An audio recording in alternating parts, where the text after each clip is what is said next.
Are you frustrated by your painting skill?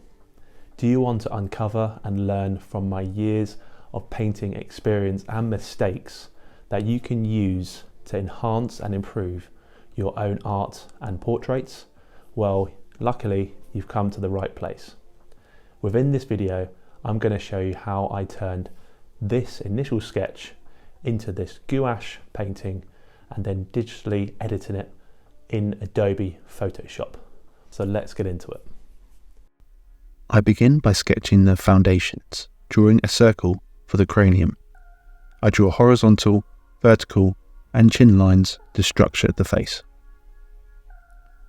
The distance from hairline to brow line to nose, and nose to chin are all similar distances. I then draw around the face, aligning the facial features to one another, adjusting and observing the drawing to the reference photograph. Aligning facial features is a crucial component.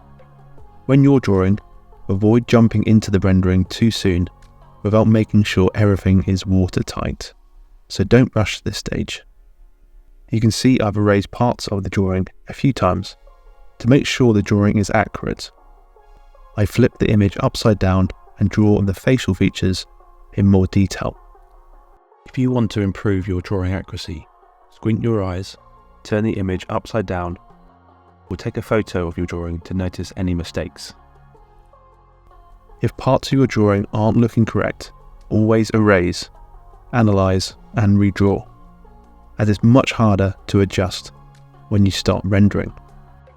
You can see I'm slowly building up the drawing, putting the features in the correct place in accordance to the reference photo.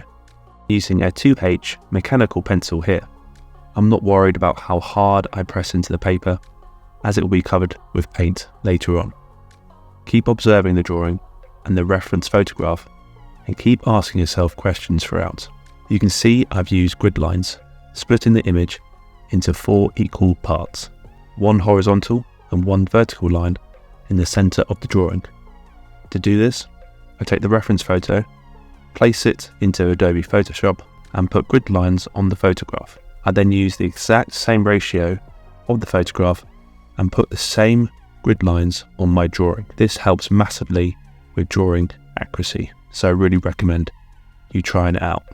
If you want some more quick and easy portrait hacks, I recommend you check out this video in the top right corner.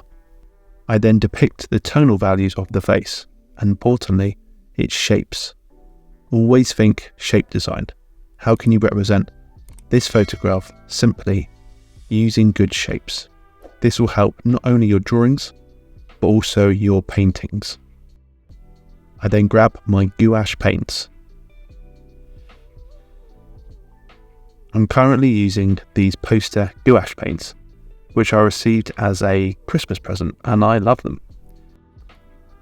I'm using these paintbrushes, which I've been using for years.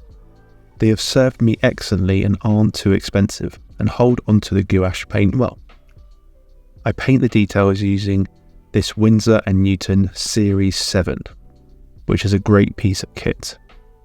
Links to the tools I'm using is in the description below. I'm using a limited colour palette of purple, blue, white, green, red and orange.